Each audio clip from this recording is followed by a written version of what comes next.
अस्सलाम वालेकुम स्टूडेंट्स आज हम इंशाल्लाह डिस्कस करेंगे ये कंडीशनल प्रोबेबिलिटी। अच्छा, कंडीशनल प्रोबेबिलिटी की डेफिनेशन करने से पहले मैं थोड़ा सा बता दूँ कंडीशनल प्रोबेबिलिटी होती क्या है। जी देखें, पहले हम एग्जांपल से इसको अंडरस्टैंड कर लेते हैं। Two coins are tossed, what is the conditional probability that two heads result given that there is at least one head. अब जहाँ पे वो ये कह रहा है कि टू कॉइन को हमने टॉस किया, ठीक है। What is the condition probability that two heads result, यानी कि टू हेड्स आने की क्या कंडीशन प्रोबेबिलिटी है given that there is at least one head. अब जहाँ पे हम सैम्पल स्पेस को रिड्यूस कर देते हैं, मीन के given that there is at least one head, ठीक है, ये हमारी सैम्पल स्पेस आ जाएगी, ठीक है। और टू हेड आने की प्रोबेबिलिटी क्या है, ठीक है। यानी कि अब हम इसको सैम्पल स्पेस कंसिडर कर लें और टू हेड्स आने की प्रोबेबिलिटी क्या है, तो वो हमारे पास क्या बन जाएगी, there is at least one head. इसको हम बी का नाम दे लेते हैं। ये प्रोबेबिलिटी है, दोनों हेड आ जाएंगे, टेल हेड आ जाएगा, इसके अलावा कोई और पॉसिबिलिटी नहीं है, ठीक है। तो जहाँ पे देखेंगे ये सैम्पल स्पेस है और दोनों हेड आने की प्रोबेबिलिटी का, इसको हम ए कह लेते हैं, दोनों हेड आने की। इसकी हमने प्रोबेबिलिटी फाइंड करनी है, यानी कि अब P into A condition B, वो हमारे पास आ जाएगा। इसमें एक एलिमेंट है वन और इसमें तीन एलिमेंट है 1/3। इनके बजाय इसके कि हम वो पहले वाले सैम्पल स्पेस लिखें, हम ये वाले सैम्पल स्पेस कर लें। मीन के कंडीशनल प्रोबेबिलिटी में हमारे पास सैम्पल स्पेस जो है उसका साइज रिड्यूस हो जाता है, ठीक है बेटा। तो इसकी हम बकायदा डेफिनेशन करते हैं। अब if A and B are two events in a sample space S and if P of B is not equal to 0, then the conditional probability of the event A given that the event B has occurred written as P into A condition B. P into A condition B is equal to P into A intersection B over P of B. अच्छा, ये है condition probability calculate करने का formula, उसको इस symbol से represent करते हैं, ठीक है। इसके तीन एक्सियम है कि P into A condition B greater equal 0 less or equal 1, P into S condition B is equal to 1, P into A1 union A2 condition B is equal to P into A1 condition B plus P into A2 condition B, provided the events A1 and A2 are mutually exclusive. Mean के A1 और A2 का intersection क्या है, 5 है, तब ये condition जो axiom 3 है वो होल्ड कर रहा है, ठीक है। तो नेक्स्ट हमारे पास एग्जांपल है, two coins are tossed, what is the conditional probability that two head the results given that there is at least one head, ठीक है। अच्छा, अब हमने टू कॉइन को टॉस किया, what is the condition probability that two head the result, यानी कि to had आने की कंडीशन प्रोबेबिलिटी क्या है, कंडीशन क्या गिवन है कि given that there is at least one head. अच्छा, यहाँ पे हमारे पास ऐसे क्या है, दोनों head, head tail, tail head, दोनों टेल, ठीक है। A let A represent event that two heads appear, ये क्या है कि वो इवेंट है जिसमें टू हेड्स अपीयर हो रहे हैं। और B represent the event that there is at least one head, यानी कि ये जो कंडीशन है इस इवेंट को हमने बी का नाम दे दिया। Then P into A condition B हमने कैलकुलेट करनी है, since A equal to B equal to dice, A intersection B क्या आ जाएगा, दोनों हेड आ जाएंगे, देख लें इनके इंटरसेक्शन में। अच्छा, अब हमारे पास therefore P into A आ जाएगा 1/4, पी इंटू बी आ जाएगा 3/4, P into A intersection B आ गया 1/4, ठीक है। ये तीनों जहाँ पे वैल्यू मौजूद है इनकी हम प्रोबेबिलिटी कैलकुलेट कर सकते हैं by using the formula of probability. अच्छा, hence P into A condition B is equal to आ जाएगा P into A condition B over P into B. अब P into A condition B क्या है 1/4, ये देखें ये 1/4 है, ओवर पी इंटू बी के 3/4, ये क्या आ गई 1/3। और मैंने आपको यहाँ पर यही चीज़ बताई थी कि हम सैम्पल स्पेस का साइज रिड्यूस कर देते हैं, इनके ए में 1 है और बी में क्या 3 है, तो पी इंटू ए कंडीशन भी 1/3 आ जाएगी। बजाय इसकी कि वो फार्मूला अप्लाई करें, हम इसको डायरेक्टली ऐसे भी कर सकते हैं। ये चीज़ बाय यूजिंग फार्मूला एक ही चीज़ है, ठीक है। एक्चुअल में ये जो कॉन्सेप्ट है वो यही है कि हम ना सैम्पल स्पेस का साइज इसमें रिड्यूस कर देते हैं। मैं आपको मिसाल देता हूँ, मिसाल ऐसे दे देता हूँ कि फॉर एग्जांपल हमारे क्रिकेट की बात कर लेते कि पाकिस्तान और इंडिया के क्रिकेट का मैच हो रहा है, ठीक है। मोहम्मद आमर के रिजल्ट ओवर में विराट कोहली ने एक छक्का लगाया, ठीक है, ये मैच है। अब ये मैं कंडीशन ये बता दूं कि दूसरी बॉल के ऊपर छक्का लगाने की क्या प्रोबेबिलिटी है जबकि मैं ये बता दूं कि उसने इवन बाल के ऊपर छक्का लगाया, यानी कि उसने या दूसरी बाल पे छक्का लगाया, चौथी बाल पे, छवीं बाल पे छक्का लगाया है, तो दूसरी बाल के ऊपर छक्का लगाने की क्या प्रोबेबिलिटी है। ठीक है, तो अब हमारे पास आमर एक बॉलर था, ठीक है, और ये बॉलर था, और विराट कोहली जो है ये एक बैट्समैन था, ठीक है, ये एक बैट्समैन था। अब आमर की ओवर में विराट कोहली ने एक छक्का लगाया, ठीक है। अब कंडीशन ये है कि आपने प्रोबेबिलिटी फाइंड करनी है, प्रोबेबिलिटी फाइंड करनी है कि दूसरी बॉल के ऊपर छक्का लगाने की क्या प्रोबेबिलिटी, यानी कि ए हम इवन लेट कर लें, ए बी द इवन कि that the second ball of a bit even that represent the second ball on the second ball Virat Kohli hit the six, ठीक है। अब दूसरी बॉल के ऊपर, यानी कि ये वो वाला इवेंट है कि जिसमें दूसरी बॉल के ऊपर छक्का लग रहा है, तो उसकी हमने प्रोबेबिलिटी फाइंड करनी है। अब कंडीशन गिवन है, बी कंडीशन है कि इवन बॉल के ऊपर छक्का लगा है, इवन बॉल पर छक्का लगा है। अब हमने ये चीज़ फाइंड करनी है, P into A condition B. अब बजाय इसके कि उसका जो सैम्पल्स में 6 हमारे पास बाल थी, हम वो 6 की 6 काउंट करें, हम क्या करेंगे कि इसमें इवन बाल कौन सी है, 2 4 6, 3 इवन बाल है, तो हम बजाय सारी कैलकुलेट करें, हम इसमें 2 जस्ट बाल है कि दूसरी बाल पे छक्का लगा, यानी कि ए क्या है, दूसरी बाल के ऊपर छक्का लगा है, ठीक है। तो इसमें एक एलिमेंट है, इसमें 3 एलिमेंट है, इससे आ जाएगा 1/3, तो दूसरी बार को भी छक्का लगने की ये प्रोबेबिलिटी है। यानी कि हम बजाय इसकी कुछ सैंपल स्पेस पूरी ले, हम सैंपल स्पेस के साइज़ को रिड्यूस कर लेते हैं, हम ये कंडीशन लगा देते हैं कि इस बाल के ऊपर छक्का लग रहा है। तो होपफुली बेटा जी बात आपको समझ आ गई होगी कंडीशन प्रोबेबिलिटी की, ठीक है। तो आइए हम नेक्स्ट एग्जाम्पल करते हैं। A man tosses 2 fair dice, what is the conditional probability that the sum of the 2 dice will be 7 given that, अब इसके 3 पार्ट है, पहला part the sum is odd, दूसरा part the sum is greater than 6, तीसरा part the 2 dice had the same outcome. अब ये बात समझने वाली है, वो कह रहा है कि एक आदमी है, उसने 2 फेयर डाइस का टॉस किया, उसने 2 फेयर डाइस का टॉस किया। आपने कंडीशन प्रोबेबिलिटी फाइंड करनी है कि जो सम है वो आपके पास क्या है, सम आपके पास 7 है, अच्छा सम आपके पास 7 है, ठीक है।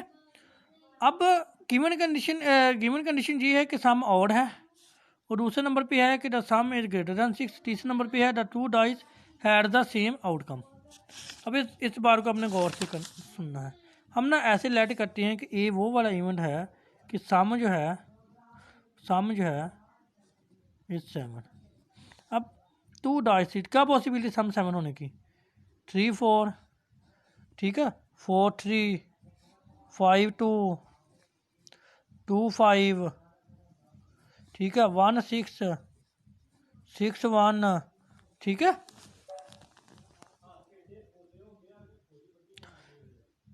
हमारे पास ये ऑप्शन है, ठीक है, सम जो है वो 7 होने के लिए, ओके।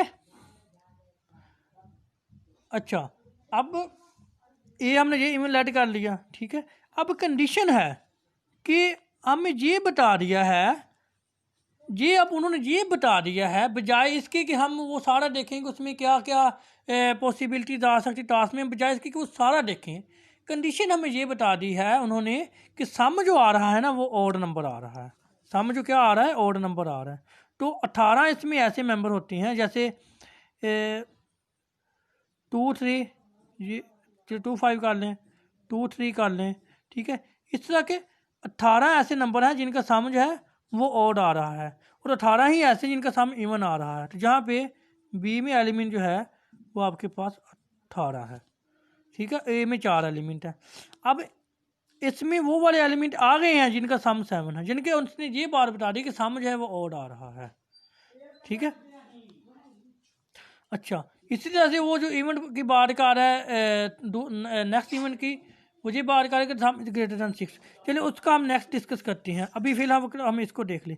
अब अगर हम ये कहें कि सम 7 आने की प्रोबेबिलिटी क्या है, तो हम ये काम करेंगे कि 4/18, 4/18, इसको हम सिंप्लीफाई करें तो क्या आ जाएगा, 2/9, ठीक है, क्या आ जाएगा 2 ओवर,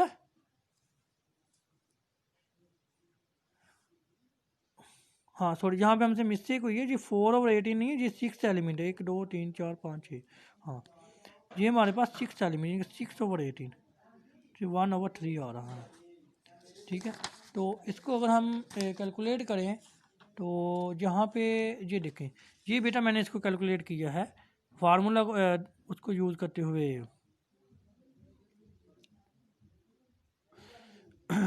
डेफिनेशन यूज़ करते हुए, तो ये 1/3 आया, ये देखें ये 1/3 आया है। तो मैंने आपको यहाँ पे डायरेक्टली बता दिया कि ये हमारे पास आंसर क्या आ रहा है, 1/3 आ रहा है। एक और अंदाज में मैं इस बात को अगेन एक्सप्लेन कर देता हूँ, गौर से सुनिएगा मेरी बात।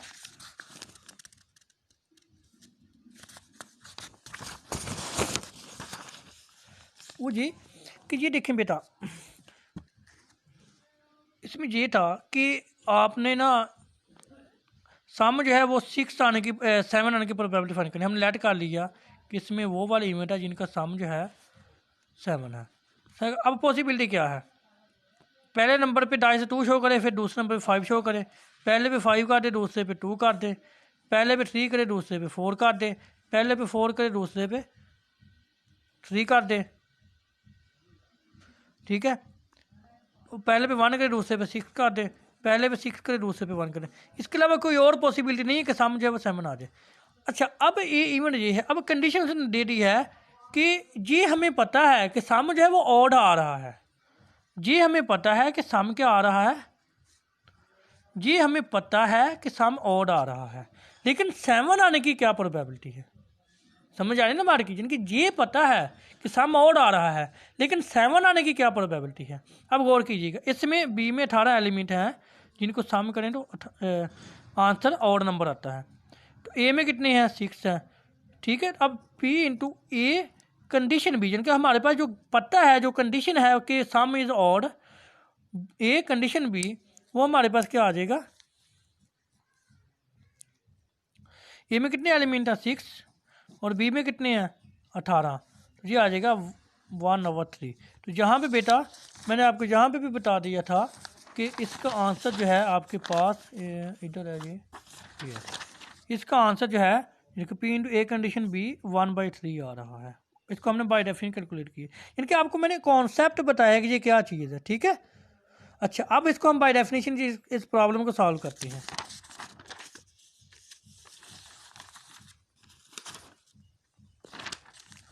अच्छा जी,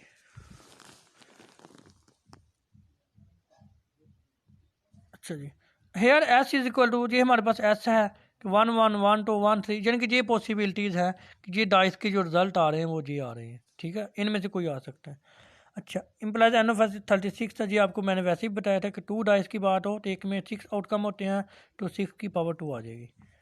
अच्छा, अब मैंने लेट ए इवन ले लिया, सम इज 7, और बी हमने वो इवन ले लिया नंबर 2 पे जो था कि the sum is odd, number 1 पे द सम इज ऑड, तो सम इज ऑड। सी हमने इवन ले लिया तो सम इज ग्रेटर दैन 6। डी हमने ये यानी कि सी इवन ये ले लिया कि sum is greater than 6। D even ले लिया कि the 2 dice had the same outcome, had the same outcome. तो देन ए हमारे पास ये आ जाएगा कि 1625, क्योंकि इनका सम ही 7 आ रहा है ना, और कोई नहीं है जिनका सम 7 आ रहा हो। ठीक है, और कोई नहीं है इवन जिनका सम, इनमें आप बेशक देख सकते हैं कि तो यही चीज़ है जिनका सम 7 आ रहा है, और कोई भी इनमें मौजूद नहीं है।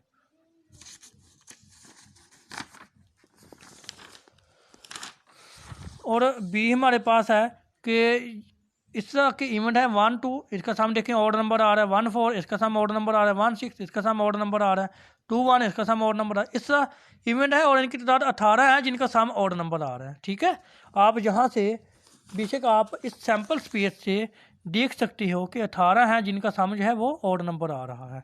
आप देख सकते हो कि जी आपके पास एक जे है जिनका सम ऑड नंबर आ रहा है। ठीक है, एक जे है जिनका सम ऑड नंबर आ रहा है। ठीक है, फिर एक जे है जिनका सम ऑड नंबर आ रहा है, एक जे है जिनका सम ऑड नंबर आ रहा है, एक जे है और एक जे है। ठीक है, यानी कि एक लाइन छोड़ के आगे वाली लाइन में इस तरह से आपको इवेंट मिलते जाएंगे। एक जे है, एक जे है। ठीक है, फिर इस लाइन को छोड़ दो, इसमें आ जाओ, जे है, जे है, जे है, जे है, फिर इस लाइन को छोड़ दो, आप इसमें आ जाओ, एक जे है, जे है, जे है, जे है, जे है, जे है, इस तरह जिनके हाफ इवेंट्स ऐसे, हाफ आउटकम ऐसे जिनका सम ऑड नंबर आ रहा है, इनके टोटल 36 है और हाफ में कितने बने 18, तो 18 ऐसे जिनका सम क्या आ रहा है, ऑड नंबर आ रहा है। तो जहाँ पे मैंने कुछ रिप्रेजेंट कर दिया, आगे मैंने 100 लिख रही है कि ये हमारे पास इवेंट है जिनका सम जो है वो ऑड नंबर आ रहा है, ठीक है। और सी हमारे पास है कि जिनका सम जो है वो ग्रेटर देन 6 है, तो वो मैंने यहाँ पे लिख रही है जिनका सम ग्रेटर देन 6 है। आप अगर आपको कोई प्रॉब्लम हो, आप यहाँ से जी कैलकुलेट कर सकते हैं कि ऐसे कौन से नंबर हैं, इवेंट हैं, तो ऐसे कौन सा आउटकम है जिनका सम जो है वो ग्रेटर देन 6 आ रहा है, जहाँ से आप इसको देख सकते हो, ठीक है। उसके बाद नंबर डी पे है कि नंबर डी पे ये बात की थी कि the two dice had the same outcome, ठीक है। डी हमने क्या कहा था, the two dice had the same outcome, तो सेम आउटकम के लिए जे है, एक जे है, जे है, जे है, जे है, जे है, इसके अलावा कोई और पॉसिबिलिटी नहीं है। आप बेशक यहाँ से देख सकती हो, सिर्फ यही है, ये दरमियान वाले जे जे जे जे जे जे जिनका सम जो है वो सॉरी जो सेम आउटकम शो कर रहे हैं, और कोई भी पॉसिबिलिटी नहीं है इसमें। अच्छा अच्छा, अब ए इंटरसेक्शन बी हमारे पास, अब हमने ए और बी का इंटरसेक्शन लिया, वो जी आ गया, ए और सी का लिया, जी आ गया, ए और डी का लिया, वो फाई आ गया। अब ए की हमने प्रोबेबिलिटी निकाल ली, फिर बी की निकाल ली, फिर सी की, फिर डी की, ठीक है। प्रोबेबिलिटी कैसे निकालते हैं, ए में जितने नंबर ऑफ एलिमेंट्स हैं और सैम्पल स्पेस में, तो ए में कितने थे, ए में हमारे पास 6 थे और सैम्पल स्पेस में 36 हैं। इस तरह बी में कितने 18 और सैम्पल स्पेस में 36, सी में कितने थे 21 और सैम्पल स्पेस में 36, डी में कितने थे 6 और सैम्पल स्पेस में 36। इसी तरह से बाकी के हमने कैलकुलेट कर लिए, ठीक है, और इनके हमने प्रोबेबिलिटी कैलकुलेट कर ली। अब हम मेन चीज़ कंडीशन प्रोबेबिलिटी की बात है, अब हम कंडीशन प्रोबेबिलिटी का फार्मूला यूज़ किया, P into A condition B is equal to P into A intersection B और पी ऑफ बी। अब P into A intersection B की वैल्यू हमने जहाँ से जहाँ पुट कर दी, ज़रब पी इंटू बी। अब ये डिवीजन में है, जब ज़रब करेंगे तो इसका साइन जो है इसको हम रेसिप्रोकल को यहाँ पर लिख देंगे, क्योंकि P into A intersection B का 6 और 36, जब ज़रब करेंगे तो ये हमारे पास 36 ओवर पी इंटू बी, हाँ पी इंटू बी था 18 और 36, जब ज़रब करेंगे तो 36 ओवर 18 आ जाएगा, सिंप्लीफाई करके तो ये 1/3 आ गया। फिर P into A condition B, A condition C आ जाएगा, P into A intersection C और पी इंटू सी, इसको हमने सिंप्लीफाई किया तो ये चीज़ आ गई।